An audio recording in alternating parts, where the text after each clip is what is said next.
You are listening to I Am Refocused Radio with your host, Shamaya Reed. This show is designed to inspire you to live your purpose and regain your focus. And now, here's your host, Shamaya Reed. Welcome back to Refocused Radio. Once again, we are here today, and today we're joined by Alicia Rius. She is a former founder and COO turned leadership coach who helps managers lead with greater clarity. And after 2 decades of leading multicultural teams across Europe and the United States, Alicia, she discovered that leadership often breaks down not because of talent, but because people lack clarity about themselves, their teams, their purpose, and their processes. Today, we're going to unpack all of that. And I'm going to cut right to the chase and say, first and foremost, thanks, Alicia, for clearing your calendar. How are you doing today? Thanks for having me. I'm good. Thank you. Appreciate you being on. Let's explore what you do, because you have been in many places, many offices, and you have worked with many people from different backgrounds. What would you say sticks out the most with your experience working with professionals? I'd say the importance of how to relate to people.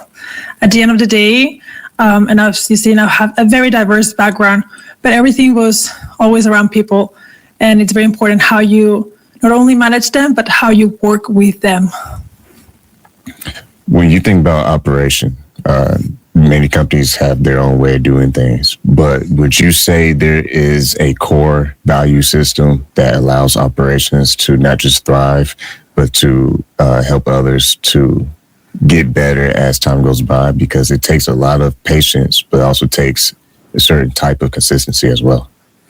Yeah, 100%. So I've worked in different countries and in different, type of industries, and always the context was very complex because it was not only international in terms of where our clients were, but also multicultural. And a lot of people try to teach you the difference about the different cultures. But at the end of the day, for me, it was way simpler. It's about respect, learning how to listen to others, and asking the right questions. With these 3 pillars, you can go very far. And that's the basic of, if you want to have a business that operates at its best, you have to go to the basics, which starts by trying to understand who you are working with and asking questions to understand where they're coming from, what are their needs. And from there, you have that shared knowledge, and then you can start navigating and improving their systems and processes. But without you getting trust first, it's very hard to implement or do anything. And speaking of trust, why do you believe growth often breaks down when people are trying to lead? Well, there are different things, and trust is one of the basics when you want people to work together, because people, it takes a lot of time for you to get to a good place at a job, and you have to put a lot of hours into learning something, becoming the best at, and you want people to respect you and be the go-to person, so that you put a lot of investment into getting that knowledge. So when people have to work together, suddenly you have to share that knowledge, and people think that by sharing whatever you know, they will steal from you. And then people start to becoming very close-minded and very reserved. And it's when you start having silos in in the same company, and that's something that you need to break in order to have them to collaborate. But when I was, working at different startups as a consultant, even in my own, when you start removing all those layers, it's about clarity. And it's something very basic, but even in our relationships, sometimes you would go to a meeting, you would go to have a conversation, and you're not clear about what you want to get out of that interaction. So sometimes you have to start there, and then you can start building trust. But first of all, you need to be clear about yourself, who you're going to talk to, what you're going to get out of that conversation.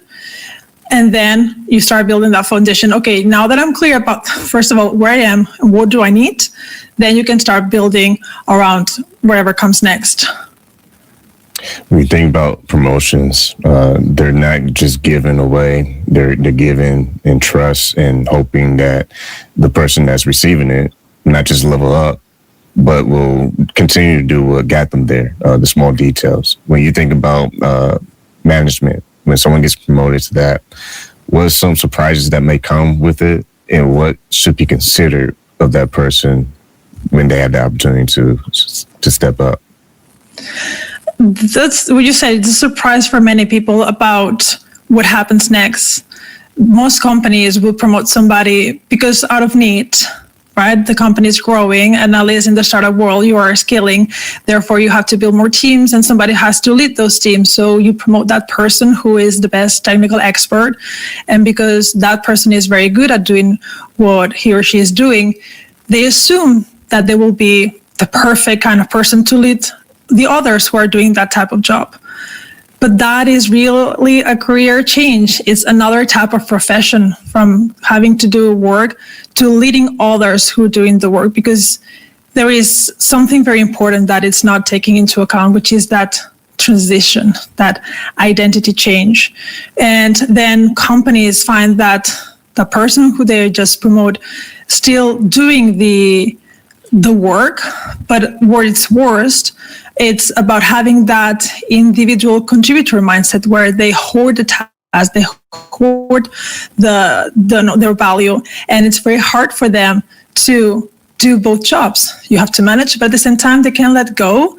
And it's because going from doing the work to leading the work, it's a transition, and the promotion happens overnight, but the transition does not. And therefore, there is this big gap of having somebody who is not really 100% anywhere. And then you start seeing the struggles in the results because you have somebody who's not leading. It's trying to, but the company hasn't supported that transition properly. Once again, listen to Refocused Radio and talking to our special guest today, Alicia Rius. She is someone that you need to know. She's leading a lot of managers and helping them gain more clarity and do better things in a better way. When you think about identity, we talked about that earlier in the episode today. There's a lot of high standards that comes with your identity, especially as a leader. In order for someone to perform as a strong leader versus where they used to be, what are some core skills that helps them to sharpen their identity? I think before going into the core skills, it's first acknowledging that there is a change here. And in order for you to lead, you have to let go of things first. So before building onto something, you have to create that space. And then when I'm doing, trainings, one of the first things we do is, what do you need to let go in order to step into the leader that you want to be? And this might be the way that you relate to work, right? So maybe if you're attached to work because what you do is part of your identity, it's understanding that if you let that go, then there is a gap, but that needs to be filled with something else. And normally it's about understanding what kind of value would you bring to the team from that new position. And it might be something and it needs to be something that's completely different. It might be strategic thinking, conflict management, managing people, coaching and developing your team. These are very different type of skills. So first is about, okay, what do you need to unlearn?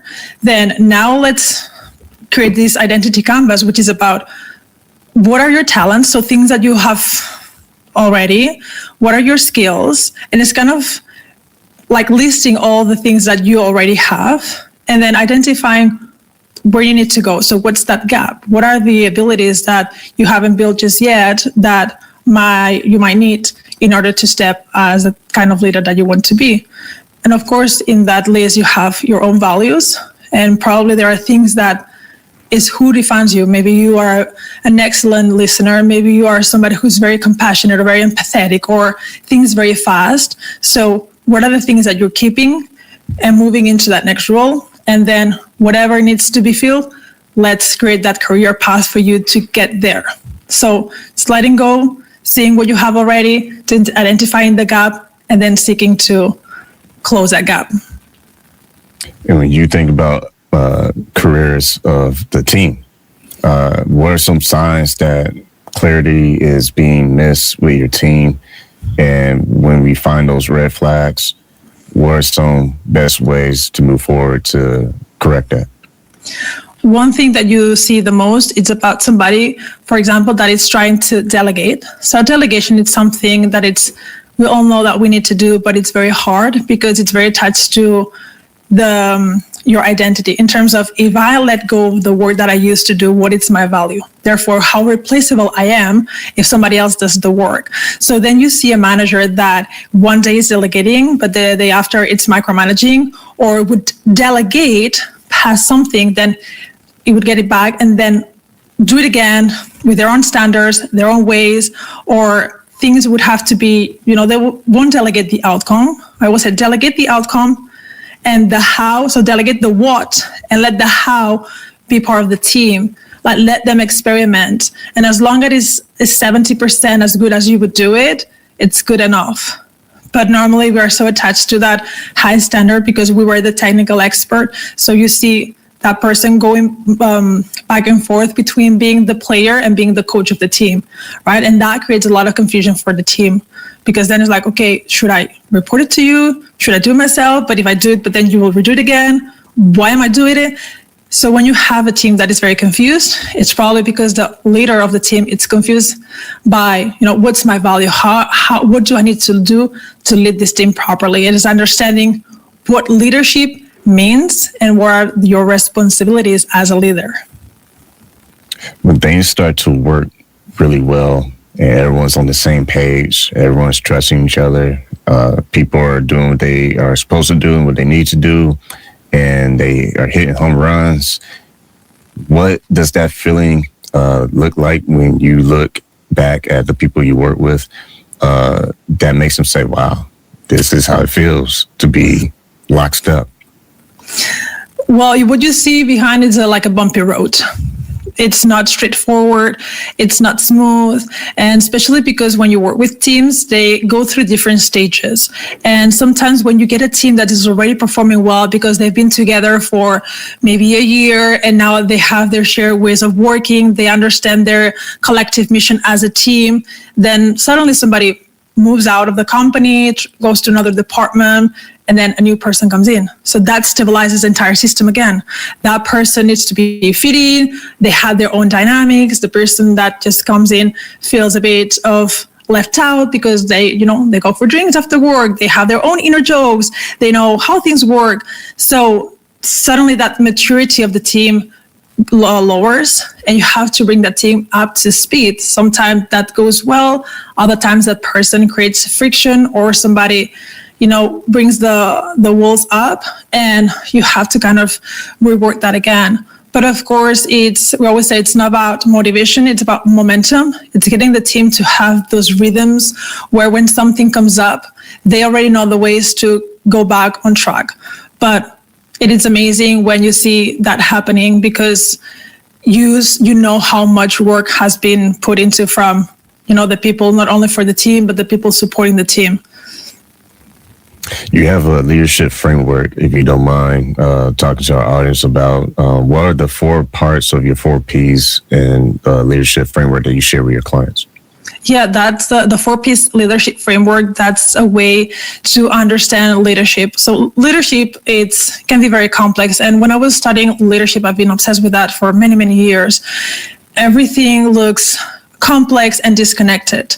And when I was analyzing all the issues that comes with leadership, most of them falls into one of the 4 Ps. It's either personal, how you lead yourself, people, about how you lead others, purpose, which is the strategic leadership, like mission, vision, and then process, which is operational leadership. So the framework, what it helps you, it's a diagnostic tool, and it helps you to identify where clarity is missing in your leadership. It's once you finish taking the self-assessment, it tells you either if you have more lack of clarity in the way that you lead yourself, or maybe it's about processes. And what it does, it tells you where to focus on first. So imagine that you have a chair with 4 legs.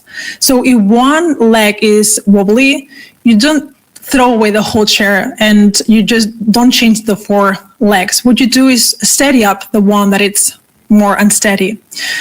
Leadership in this framework is the same. So you find the P that lacks more clarity. You work on that. And because the chair is one thing, and that's how I present this system, leadership is systemic.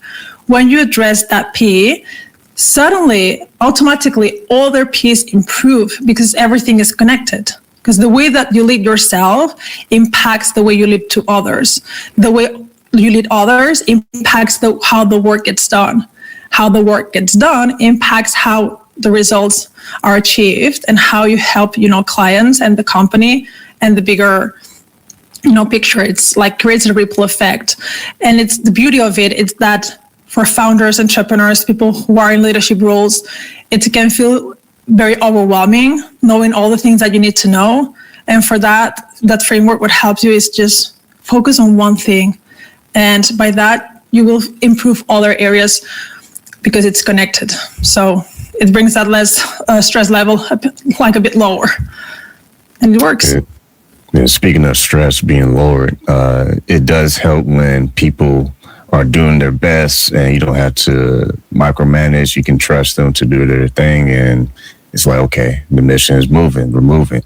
But when you look at the times working with leaders, management level, what are some of the things that you think they should know about each person on their team, or at least make effort to know about each person on their team? That's a good question.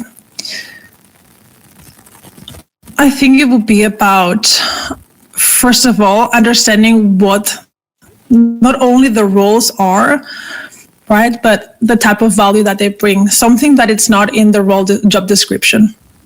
When you have, one thing is what you have on paper that HR wrote one day, and normally those job descriptions sounds more like a wish list. Honestly, there is just so many things that they ask, like, come on, you're asking 3 roles in one role. Get to know the person, the type of value that it brings. It might be something, and normally it's something that's invisible. It might be something that it's about how empathetic that person is, or how patient that person is towards customers, or the creativity and innovation ways of that person to reach to those results. Get to know the different, how people bring value within the team and within the company, and then make sure that the person has a space to share that knowledge within the team and within the company, because that is so much richness that it's not exploited, and that needs to be shared. So make sure that you know your people from another perspective, even if it's in a personal way, what makes them shine, and make sure that there is space for them to shine and others learn from it. When you think about customer service, customers is the only reason why we do anything in business. So when you think about how leaders have conversations with their teams and how they deal with customers and how they represent the organization, was a core value that you believe really translates well for everybody involved, especially the front line? Get to know your customer and be in their shoes for real. And I'll put an example. It was many years ago when I was working in an advertising agency, and the team had to think about a campaign, a commercial for, I think it was for menstruation for women. And there were men. Most of them were men. And it was hilarious and kind of frustrating. And, the way they were talking about the topic, because it's like, have you talked to any women about how they feel about when they go through that cycle? Because it can be nuts. Have you spoken to your sister, to your mom, to your best friend? Go get there. Have you tried a pad? Have you touched a tampon? Do you understand the product and what they go through? Because you can sell something if you don't understand the person who needs to use it. And for me, that was the eye-opening moment. And therefore, always I said, go where the customer lives, go where the customer buys, be in their shoes, be the customer. Sometimes you are the customer, but all the time for certain purposes, you are not. So unless that you go through their journey for real at all the steps, it's very hard that you understand what they're going through. So you need to, in order to sell, you need to talk about their pains and their gains. And the best way to do that, it's be in their shoes, like for real. Yeah, I like that. And follow up on that. Say you have someone on the team who they are not themselves like they used to be. Like, say they're always on their game, and then all of a sudden you start noticing things slipping. What's the best way for someone in management to handle that without, coming down too harsh, if that's such a thing? We recently had somebody in a team that, exactly as you said, he was on top of his game.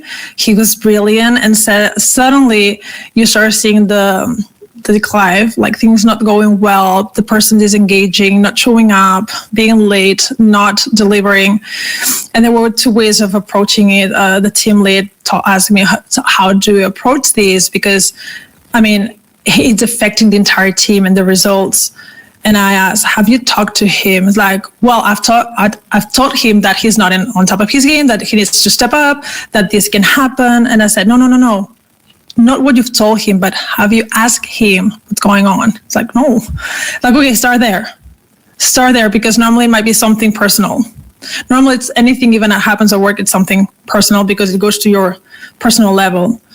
Turns out that the father of this man was hospitalized because they diagnosed cancer, and the cancer was going very fast. So the guy didn't feel that he would be psychologically safe to share that in the company, because what could happen. And at the same time, he was trying to do leverage both things, his personal life, but also being a good performer. You can't do both when you're having, a very hard time. So once the team lead talked to him and asked him what was going on, then they created kind of a partnership about, okay, what do you need from us as a company to support you, and what can you, what can you give us in this moment? Because if you can't, that's fine. We will find a way to support you with whatever you need. And that conversation freed that person to feel like, okay, I won't get fired, but they've noticed it. So they aligned expectations. They took his load of work, divided it within the team. And now this guy can, be with his father for the last weeks. And the team is, lifting the heavy weight for him. So it was about, being clear about what this person was going through, and then finding ways to support that person. Funny enough, that person now, in the worst part where, his father is dying, he went back to work because it helps him to keep focus, and he's been keeping up with, a high performing attitude, very engaged, because now he feels that if something happens, they know where he's coming from, and he's feeling that he can trust his team and his manager and the company. So he's giving back loyalty. Once again, listen on Refocused Radio and watching us online, talking to our guest today, Alicia Rius. She is helping not just you level up, but specifically she's helping managers lead with greater clarity. If you can, before we wrap up, someone's watching this right now and they're like, well, maybe I'm not management yet, but that is something I want to do in the future, or have some kind of leadership skill that opens opportunity. What is your words of wisdom to that person? First of all, that in order to be a leader, you don't need a team underneath you. Leadership, it's a mindset, an attitude. It's the way that you navigate life. It's really a mindset. And also, if you want to be a manager, ask people that are managing people already, because sometimes it happens that people feel like management is their next natural step in their career, which is kind of a recognition for the work well done. But managing people is very complex, and it requires a lot of different type of skills and a lot of patience and a lot of, I don't want to say soft skills, but it is, because I don't think they are soft, but something very specific about how you deal with people, because it can really get to you. So make sure that this is what you want. It's not just about the paycheck. If you're looking for more money, but you don't like dealing with people because you might be an introvert, or because you don't want to deal with conflict and drama and emotions and, leading with the leadership above you, find that out if that's for you. Because if it's for money, then maybe you need another career path. But if you're passionate about working with people, and developing yourself, then you don't need a team. Start investing on yourself and your skills, and that's already a gain for you. So that's my advice. And for people listening and watching, they want to check out your work and connect with you, what's the best way they can do so? You can do it via two ways. My website, it's hiveteamcoaching.com. Also, you can connect with me on LinkedIn with it's Alicia Rius. I think you will put that on the details, but the best way is also it's the website. So you can contact me, and also have a space for free consultations. If you're going through anything, I'm happy to listen and give you some directions. Well, like always, been listening on Refocused Radio, watching us online. Make sure you connect with Alicia. Like always, to you, thank you for your time. Thanks for having me.